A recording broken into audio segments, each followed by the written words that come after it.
بہاولپور ضلع جغرافیائی حوالے سے پنجابی، سندھی، سرائکی، بلوچی اور صحرائی کلچر کا اہم مرکز رہا ہے۔ برِ صغیر کی دوسری بڑی ریاست بہاولپور، جس کا اپنا ایک میوزیم سلطانی میوزیم کے نام سے ڈیرہ نواب میں تھا، بعد ازاں 1924 میں عجائب گھر کو بہاولپور منتقل کر دیا گیا۔ سیکنڈ لارجسٹ میوزیم کہلاتا ہے یہ پنجاب کا، جس میں ہم نے تحریک Pakistan, Islamic art, Gandhara, pre and proto historic, coins, culture اور اسٹیٹ کے حوالے سے ہر وہ چیز جو پبلک کے انٹرسٹ کی ہو، پلس ان کو جو انفارمیشن دیتی ہو، تو اس طرح کے ہم نے سیکشنز بنائے ہوئے ہیں۔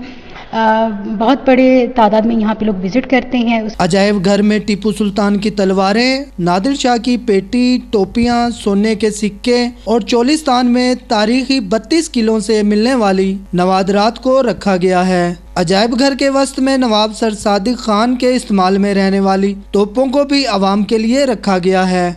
پاکستان کی تاریخ سے لے کے اب تک اور ریاست بہاولپور کے دور کے نوادرات یہاں پر موجود ہیں۔ یہ اسلحہ پڑا ہوا ہے، پرانے وقتوں کی توپیں ہیں، حکومت برطانیہ کے وقت کا اسلحہ پڑا ہوا ہے۔ بہاولپور کے عجائب گھر کو دیکھنے کے لیے آنے والے سیاحوں کا خاصا رش لگا رہتا ہے، جس سے نہ صرف آنے والے سیاحوں کو اپنی ثقافت سے آگاہی ہوتی ہے، بلکہ حکومتی خزانے میں بھی خاطر خواہ اضافہ ہوتا ہے۔ کیمرہ مین وسیم علی قریشی کے ساتھ رانا ایوب، جی نیوز، بہاولپور۔